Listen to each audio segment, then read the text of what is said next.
করোনায় বিশ্বজুড়ে বাড়ছে প্রাণহানি ও আক্রান্ত। দেশে নমুনা পরীক্ষায় কমছে না ভোগান্তি। দ্বিতীয় ঢেউ মোকাবেলায় সচেতন হওয়ার তাগিদ। মূল নকশার বাইরে অবৈধ স্থাপনা উচ্ছেদে সুন্দরবন স্কয়ারে ফের অভিযান। ক্ষতিগ্রস্তদের পুনর্বাসনের আশ্বাস নগর কর্তৃপক্ষের। পারিবারিক কলহে মিরপুরের শিশু সামনুনকে হত্যা। অভিযুক্ত রনির মাও চান সুষ্ঠু বিচার। পুলিশের সন্দেহের তালিকায় বাদ নেই কেউই। এবং জনপ্রিয় অভিনেতা আব্দুল কাদেরের প্রতি সর্বস্তরের শ্রদ্ধা। বনানী কবরস্থানে মায়ের সমাধিতে বাদ মাগরিব দাফন।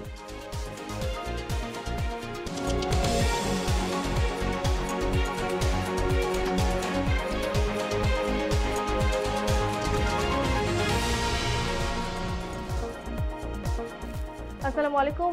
সংবাদে সবাইকে স্বাগত। শুনছিলেন শিরোনাম, সঙ্গে আছি তাসওয়া বিনতে তাহের। এবার বিস্তারিত। দেশে করোনায় আরও 30 জনের মৃত্যু হয়েছে। এ নিয়ে মোট ৭,৪২৮ আর নতুন ৮34 জন সহ মোট শনাক্ত ৫,০৮,০৯৯। শনাক্ত বিবেচনায় মৃত্যু হার ১.৪৬%। এক বিজ্ঞপ্তিতে এসব তথ্য জানিয়েছে স্বাস্থ্য অধিদপ্তর। এদিকে করোনায় বিশ্বজুড়ে মৃত ১৭,৫৯,০০০। মোট আক্রান্ত ৮,২,৮৭,০০০ সহস্রাধিক। সবচেয়ে বেশি মৃত্যু যুক্তরাষ্ট্রে ৩,৩৮,০০০। ২ নম্বরে থাকা ব্রাজিলে মৃত্যু ১,৯০,০০০ আর তৃতীয় স্থানে থাকা ভারতে প্রাণহানি ১,৪৭,০০০। ফ্রান্স ও নাইজেরিয়ায় করোনা ভাইরাসের নতুন ধরন শনাক্ত হওয়ায় উদ্বিগ্ন হয়ে পড়েছে দেশ দুটির সরকার। ভোগান্তি কমছে না করোনা ভাইরাসের নমুনা পরীক্ষা করতে আসা মানুষের। সিরিয়াল এবং পরীক্ষার ফল পেতে আগের মতোই হয়রানি রয়ে গেছে। কর্তৃপক্ষ বলছে, ছুটির দিনে দপ্তর বন্ধ থাকায় রিপোর্ট সরবরাহ করতে দেরি হয় বলেই জটিলতা কাটছে না। অন্যদিকে গবেষকরা পরামর্শ দিলেন, করোনার দ্বিতীয় ঢেউ মোকাবেলায় বাড়তি সচেতনতা ও সমন্বিত উদ্যোগ নিতে হবে। উষা ফেরদৌসের রিপোর্ট। করোনার দ্বিতীয় ঢেউয়ে নাকাল বিশ্ব। আঁচ পড়েছে বাংলাদেশেও। হাসপাতালগুলোতে বেড়েছে করোনার নমুনা পরীক্ষা। তবে কমেনি ভোগান্তি। বিশেষ করে সিরিয়াল জটিলতা থেকে মুক্তি মিলছে না কিছুতেই। করোনা রোগীদের টিকিটের কাউন্টার আলাদা, প্লাস টাকা জমা নেওয়ার এটা আলাদা করা উচিত। ফর্ম ফিল আপ করে দাঁড়িয়ে আছি, স্যাম্পল শুরু না করলে তো আমাদের কষ্ট। এখন এভাবে লেট করা তো কোনো প্রয়োজন হয় না। ভালো মানুষের তো অসুস্থ হতে পারে। টানা 1 ঘন্টা ফোন দিলাম, কোনো ফোন রেসপন্স নাই, অর্থাৎ বিজি। ল্যাবে নানান সীমাবদ্ধতার কারণে রিপোর্ট পেতে মাঝে মাঝে সমস্যা হয় বলে জানান সংশ্লিষ্টরা। রেজাল্টটা তো আসলে আমরা দেই না, আমরা তো কালেকশন করি। কালেকশনের জন্য রেজাল্ট তো ওইখানে অন্য জায়গায় দেয়। কোনো ল্যাবে আর্লি রিপোর্ট দিয়ে দেয়, কোনো ল্যাবে একটু লেট করে। তবে আহামরি কোনো লেট না, 72 ঘন্টা টাইম দিয়েছে। তো অনেক সময় দেখা গেছে সরকারি বন্ধে ছুটি পড়লে 2-1 দিন লেট হয়। জনসংখ্যার বিচারে দেশে করোনার বিস্তার রোধে সম্মিলিত উদ্যোগের পাশাপাশি ব্যক্তিগত সচেতনতার ওপর জোর দিলেন এ গবেষক। সত্যিকার অর্থে একটা চরম সংকটকাল বাংলাদেশ পার করছে। হ্যাঁ, সেই হিসেবে আমি বলবো যে আমাদের সবাইকে একটু সতর্ক হওয়া উচিত। আমরা শুধুমাত্র যদি সংক্রমণ চক্রটা অর্থাৎ ট্রান্সমিশন সাইকেলটা ভেঙে দিতে পারি এবং সেই সাথে সাথে জীবাণুমুক্তকরণের কাজগুলো যদি আমরা সতর্কতার সাথে করি, বাস ট্রেন থেকে শুরু করে অফিস আদালত পর্যন্ত, তাহলেই কিন্তু করোনা মোটামুটি আমাদের নিয়ন্ত্রণে চলে আসবে। করোনা সংক্রমণ থেকে বাঁচতে সবাইকে স্বাস্থ্যবিধি মেনে চলার তাগিদও দেন তিনি। উষা ফেরদৌস, মোহনা সংবাদ, ঢাকা। রাজধানীর গুলিস্তানে সুন্দরবন স্কয়ারে মূল নকশার বাইরে অবৈধ স্থাপনার কারণে উচ্ছেদ অভিযান চালিয়েছে ঢাকা দক্ষিণ সিটি কর্পোরেশন।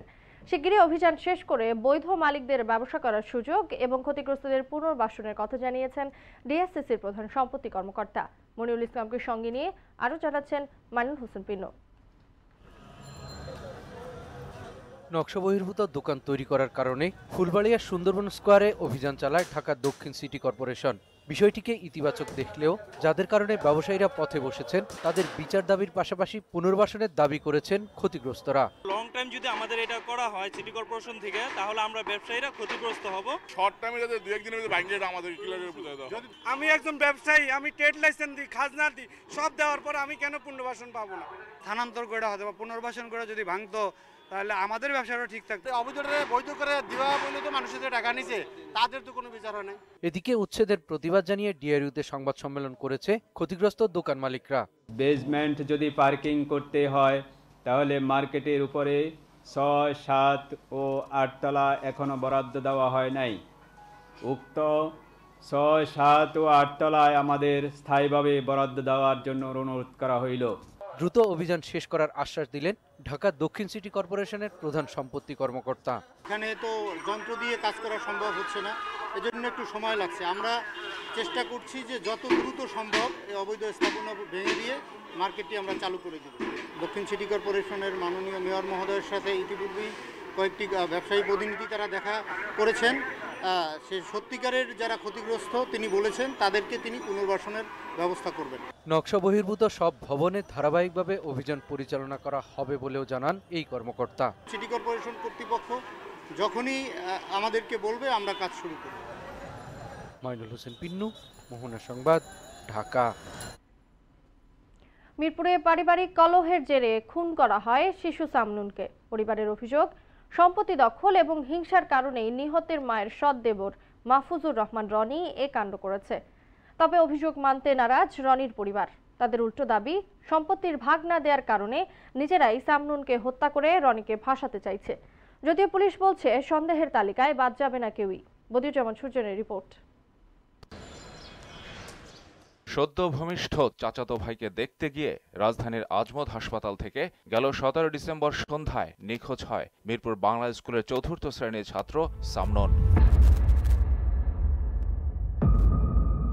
দুদিন পর মিরপুর 10 নম্বরের শাহালি প্লাজার এই চিলেকোঠা থেকে তার মৃতদেহ উদ্ধার করে পুলিশ। মার্কেটে এত মানুষের চোখ ফাঁকি দিয়ে কি করে ছেলেটির লাশ হলো সে প্রশ্ন ওঠাটাই স্বাভাবিক। ওইটা তো এমন একটা জায়গা যে জায়গাটা আমরা কেউই ওখানে যাই না, ওটা বন্ধ করে দিচ্ছি যাতে কোনো লোক উঠতে না পারে, যেতে না পারে। মার্কেটের উপরের অংশে নির্মাণ কাজ চলছে, তাই বসানো হয়নি সিসি ক্যামেরা। কেন ছোট্ট সামনুন লাশ হলো তা জানতে তার মায়ের বাড়িতে হাজির মোহনা টিম। মারছে কি? ও সৎ চাচা। ও যে রনি, দুটা কারণ হতে পারে। হিংসা হয়তো বা ভিতরে কাজ করছে, আর যেহেতু এই বাড়িটা হচ্ছে, কিন্তু ওকে কখনোই সত্য কথা বলতে কখনোই বলা হয়নি যে ওকে দিব না, কারণ ও তো আমাদের একটা অংশ। কিন্তু কে এই মাহফুজুর রহমান রনি? ইতালি প্রবাসী স্বামী মারা যাওয়ায় 6 মাস বয়সে সামনুনের মা রূপা দেশে এসে বিয়ে করেন মিরপুর 6 নম্বরের বাসিন্দা ইউনুস আলী প্রদীপকে। রনি হলো এই প্রদীপের সৎ ভাই। আমার বড় ভাই বাড়ি বানাইছে, আমি বিদেশ যাব, সানমুন অনেক টাকার মালিক, ও সৎ ভাই হইলে কি, ও তো আমাদের ফ্যামিলির একটা মেম্বার। রনির চালচলনে খুশি না এলাকাবাসীও। রনির মনে করেন আনাচে কানাচে কোনো আঁকা মকার কোনো বাদ নাই। কোনো সুস্থ মানুষ হাইটা যাইতে পারে না, যে কোনো মানুষের কাছ থেকে তারা টাকা ছিনতাই করে মোবাইল নিয়ে যাবে। এমন কোনো লোক নাই যে খাবলাতা টাকা না লেয়। সামনুন হত্যার অভিযোগে আটক রনির পরিবারের পক্ষ থেকে করা হলো পাল্টা অভিযোগ। যদিও প্রমাণ মিললে ছেলের শাস্তিতেও আপত্তি নেই রনির মায়ের। যদি রনির প্রদীপের সাথে দুশ্মনী থাকতো তাহলে রাফিয়াকে নিয়ে যেত, প্রদীপের মেয়েকে নিয়ে যেত। রূপার অনেক সম্পত্তি আছে, হ্যাঁ, ওগুলার জন্য যে ওরে সরাইতে পারলে প্রদীপই একা ভাগী হয়ে যাবো। এটা সানমুন একটা নিষ্পাপ ছেলে, ওর বাবা নাই, ও এতিম ছেলে। ওই এতিম ছেলেরও যদি আমার ছেলে হত্যা করে থাকে তাহলে আমার ছেলেরও আমি শাস্তি চাই। গ্রেফতারকৃতদের মধ্যে একজন অভিযোগকারী প্রদীপের আপন ভাগ্নে প্রলয়। মিরপুর মডেল থানার অফিসার ইনচার্জ জানান, অপহরণ ও মুক্তিপণ কেন্দ্র করেই সামনুন হত্যা এবং যাবতীয় বিপত্তি। আমরা অনেক চেষ্টা করেও আমরা জীবিত উদ্ধার করতে পারিনি, কারণ হচ্ছে যে আসলে আমরা জানার আগেই তাকে মেরে ফেলা হয়েছিল। তাদের যে স্বীকারোক্তি বা তারা যে বলছে, আমাদের তদন্তে এই পর্যন্ত যা আমরা জানতে পারছি, তাতে আমরা সব ধরনের সম্ভাবনা নিয়েই আমরা কাজ করছি। তদন্তে হয়তো বেরিয়ে আসবে রহস্য, কিন্তু প্রিয় সন্তানকে আর ফিরে পাওয়া হবে না মা রূপার। তবুও ছেলের খুনিদের কঠোর বিচার দেখতে চান তিনি। হয়তো এটাই তার শেষ সান্ত্বনা। এটা যাতে বাঁচতে না পারে, আমি ফাঁসির বদলি ফাঁসি চাই, তাহলে হয়তো আমি আমার ভিতরটাকে আমি স্বস্তি দিতে পারবো। বদিউজ্জামান সুজন, মোহনা সংবাদ, ঢাকা। ফুলেল শ্রদ্ধায় সিক্ত হলেন অভিনেতা আব্দুল কাদের। বিকেলে বাংলাদেশ শিল্পকলা একাডেমি প্রাঙ্গণে তার মরদেহে শ্রদ্ধা নিবেদন করেন সাধারণ মানুষ ও তার ভক্ত অনুরাগীরা। সেখানে দ্বিতীয় জানাজা শেষে 1 মিনিট নীরবতা পালন করা হয়। পরে মরদেহ নিয়ে যাওয়া হয় বনানী কবরস্থানে। সেখানে তৃতীয় জানাজা শেষে বাদ মাগরিব মায়ের কবরে চিরনিদ্রায় শায়িত করা হবে বাকের ভাই নামে খ্যাত অভিনেতাকে। ক্যান্সারে আক্রান্ত হয়ে সকাল 8টা 20 মিনিটে রাজধানীর একটি হাসপাতালে শেষ নিঃশ্বাস ত্যাগ করেন আব্দুল কাদের।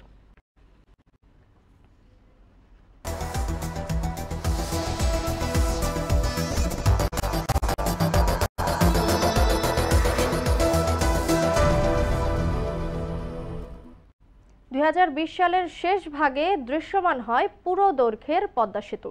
করোনায় বিপর্যস্ত এবছরে বলতে গেলে এটি সবচেয়ে বড় সুসংবাদ। ভালো কাজ হয়েছে মেট্রো রেল, রূপপুর আর রামপাল প্রকল্পেও। তবে করোনার কারণে উল্লেখযোগ্য কোনো মাইলফলক ছোঁয়া হয়নি কারোরই।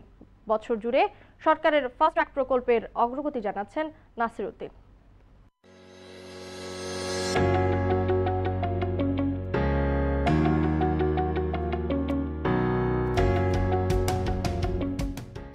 ডিসেম্বর 2020 ঘড়ির কাঁটায় তখন দুপুর 12টা 2 মিনিট। ততক্ষণে যুক্ত হয়ে গেছে পদ্মার দুই পার। উত্তাল নদীর বুক চিরে দাঁড়িয়ে 6.15 কিলোমিটার দৈর্ঘ্যের পদ্মা বহুমুখী সেতু সবশেষ 41তম স্প্যান বসানোর মধ্য দিয়ে বিশ্বের কাছে সক্ষমতার প্রমাণ রাখে বাংলাদেশ। বছর শেষে মূল সেতুর কাজ হয়েছে 95% কাছাকাছি, আর প্রকল্পের সার্বিক অগ্রগতি 90%।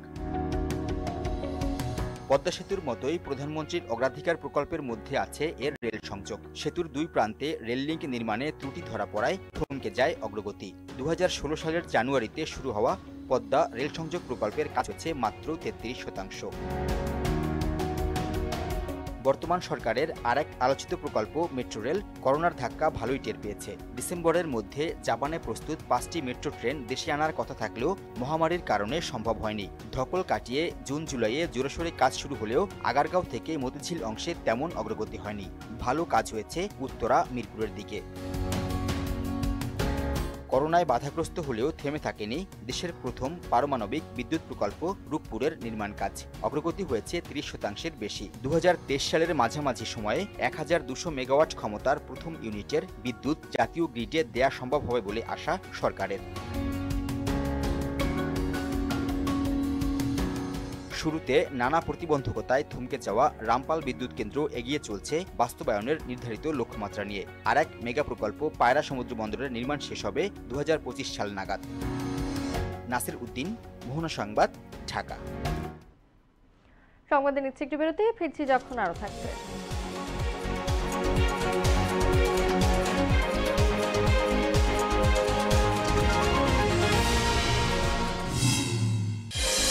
মণিপুর উচ্চ বিদ্যালয় ও কলেজে ভর্তিতে লটারি কার্যক্রম শুরু। সরকার নির্ধারিত ফির বাইরে টাকা না নেওয়ার আহ্বান শিল্প প্রতিমন্ত্রীর। এবং নিরাপত্তার অজুহাতে গভীর রাতে কমলাপুর রেল স্টেশন থেকে যাত্রীদের বের করে দেওয়ার অভিযোগ। বিশৃঙ্খলা এড়াতেই এ সিদ্ধান্ত দাবি কর্তৃপক্ষের।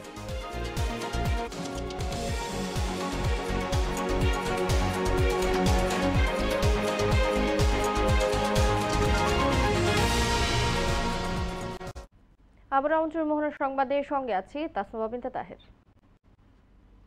রাজধানীর মণিপুর উচ্চ বিদ্যালয় ও কলেজের 2021 শিক্ষাবর্ষে অনলাইনে ভর্তি লটারি কার্যক্রম শুরু হয়েছে। সরকার নির্ধারিত ফি ছাড়া অতিরিক্ত কোনো টাকা না নেওয়ার আহ্বান জানিয়েছেন শিল্প প্রতিমন্ত্রী আলহাজ কামাল আহমেদ মজুমদার। নির্বাচিতরা 27 ডিসেম্বর থেকে 30 ডিসেম্বর পর্যন্ত ভর্তির সুযোগ পাবে বলে জানান প্রতিষ্ঠানটির অধ্যক্ষ ফরহাদ হোসেন। রেজা খানের রিপোর্ট। 2021 শিক্ষাবর্ষে ভর্তি কার্যক্রমের মাধ্যমে 41,000 শিক্ষার্থীর প্রতিষ্ঠানে পরিণত হতে যাচ্ছে দেশসেরা শিক্ষা প্রতিষ্ঠান মণিপুর উচ্চ বিদ্যালয় ও কলেজ।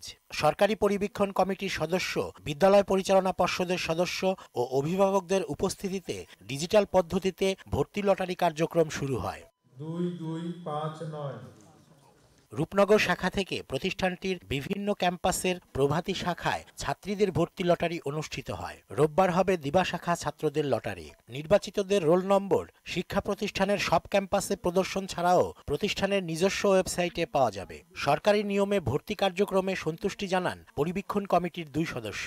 এখানে কোনো ধরনের কোনো ঝামেলা ছিল না এবং খুব সুন্দরভাবে লটারি কার্যক্রমটি সম্পন্ন করেছেন। এই জন্য বিদ্যালয় কর্তৃপক্ষকে অনেক ধন্যবাদ। খুব সুষ্ঠুভাবে এবং খুব সুন্দরভাবে এই কার্যক্রমটি সম্পূর্ণ করতে পেরেছি। ভর্তির জন্য নির্বাচিতরা সরকার নির্ধারিত টাকা জমা দিয়ে 30 ডিসেম্বরের মধ্যে ভর্তি হতে পারবেন।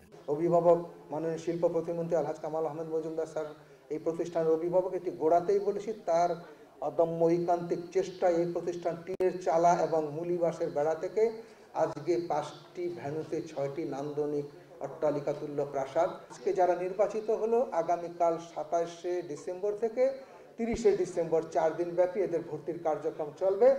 সকাল 8টা থেকে বিকেল 3টা পর্যন্ত। মূল প্রবেশপত্র নিয়ে আসবেন। বাংলা মাধ্যমের জন্য সরকার নির্ধারিত 8,000 টাকা, ইংলিশ ভার্সনের জন্য সরকার নির্ধারিত 10,000 টাকা জমা দিলে আপনারা একটি এসআই স্টুডেন্টস ইনফরমেশন ফর্ম পাবেন। এক প্রতিক্রিয়ায় সরকার নির্ধারিত ফির বাইরে কোনো টাকা না নেয়ার কথা বলেন শিল্প প্রতিমন্ত্রী আলহাজ কামাল আহমেদ মজুমদার। সরকারি সমস্ত নির্দেশনা মেনে এই প্রতিষ্ঠানটি সামনের দিকে এগিয়ে যাচ্ছে। এখানে অতিরিক্ত অনেকেই প্রভাকাণ্ডা করেন, এখানে অতিরিক্ত কোনো ফি আদায় করা হয় না। সরকারি যেটি নির্ধারণ করে দিয়েছে তার বাইরে 1 টাকাও এখানে আদায় করা হয় না। জানান, করোনাকালে অভিভাবকদের কথা বিবেচনা করে বেতন মওকুফ করেছে মণিপুর উচ্চ বিদ্যালয় ও কলেজ কর্তৃপক্ষ। করোনাকালীন সময়ে অভিভাবকদের অবস্থা বিবেচনা করে মণিপুর স্কুল অ্যান্ড কলেজ অন্তত 10 কোটি টাকা বেতন মওকুফ করে দিয়েছে এবং আগামীতে গরিব অসহায় যারা লেখাপড়া করতে পারছে না, যাদের গার্ডিয়ান চাকরি হারিয়েছে, এই ধরনের অভিভাবকদের বাচ্চাদের লেখাপড়া করতে কোনো অসুবিধা হবে বলে আমি মনে করি না। পূর্বের ন্যায় মণিপুর স্কুল যেভাবে গরিব অসহায় বাচ্চাদের লেখাপড়ার সুবিধার্থে সাহায্য করে আসছে, আগামীতেও সেই ধরনের সাহায্য করবে। মুজিব বর্ষে বছরের শুরুতেই প্রতিষ্ঠানটিতে বই উৎসব হবে বলেও জানান শিল্প প্রতিমন্ত্রী আলহাজ কামাল আহমেদ মজুমদার। 1 তারিখ থেকে সরকারি নতুন বই বিতরণ করা হবে। সেগুলিও শিক্ষা প্রতিষ্ঠানে অভিভাবক বা ছাত্ররা এসে তাদের নতুন বই গ্রহণ করবেন এবং ছেলেমেয়েরা ভালোভাবে লেখাপড়া করবে। এটি মুজিব বর্ষের উপহার, মাননীয় প্রধানমন্ত্রী জননেত্রী শেখ হাসিনার উপহার। রেজা খান, মোহনা সংবাদ, ঢাকা। নিরাপত্তার অজুহাত দেখিয়ে হঠাৎ করে কমলাপুর রেল স্টেশনের প্ল্যাটফর্ম থেকে রাতে যাত্রীদের বের করে দেওয়া হয়েছে। অসদাচরণের অভিযোগ তুলে রেলওয়ের নিরাপত্তা বাহিনীর বিরুদ্ধে ক্ষোভ জানান যাত্রীরা। এ সিদ্ধান্ত নিরাপত্তাহীনতার মধ্যে ঠেলে দিয়েছে বলেও অভিযোগ তাদের। আর বিশৃঙ্খলা এড়াতে এ সিদ্ধান্ত বলে দাবি রেল কর্তৃপক্ষের। হুমায়ুন কবিরের রিপোর্ট।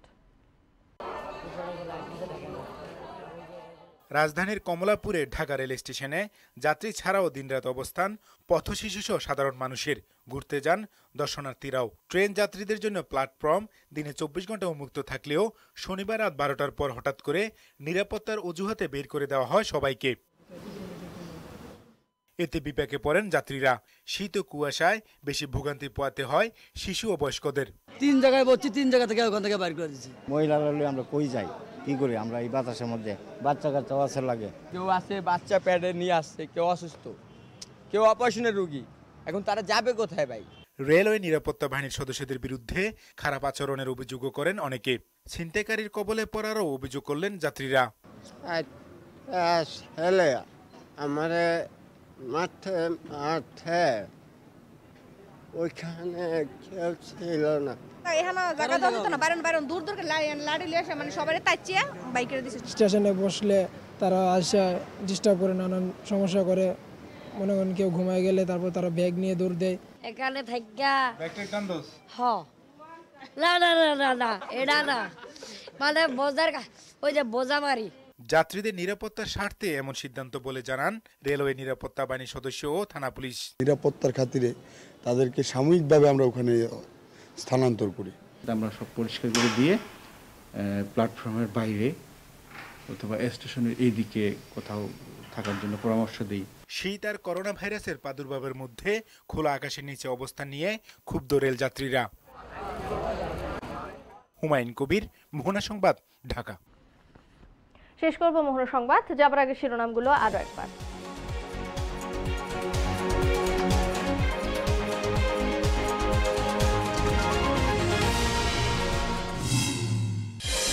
করোনায় বিশ্বজুড়ে বাড়ছে প্রাণহানি ও আক্রান্ত, দেশে নমুনা পরীক্ষায় কমছে না ভোগান্তি, দ্বিতীয় ঢেউ মোকাবেলায় সচেতন হওয়ার তাগিদ। মূল নকশার বাইরে অবৈধ স্থাপনা উচ্ছেদে সুন্দরবন স্কয়ারে ফের অভিযান, ক্ষতিগ্রস্তদের পুনর্বাসনের আশ্বাস নগর কর্তৃপক্ষের। পারিবারিক কলহেই মিরপুরের শিশু সামনুনকে হত্যা, অভিযুক্ত রনির মাও চান সুষ্ঠু বিচার, পুলিশের সন্দেহের তালিকায় বাদ নেই কেউই। এবং জনপ্রিয় অভিনেতা আব্দুল কাদেরের প্রতি সর্বস্তরে শ্রদ্ধা, বনানী কবরস্থানে মায়ের সমাধিতে বাদ মাগরিব দাফন।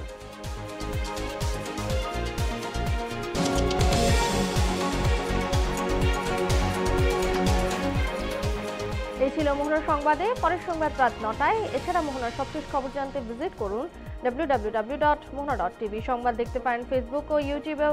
এতক্ষণ সঙ্গে থাকার জন্য সবাইকে ধন্যবাদ।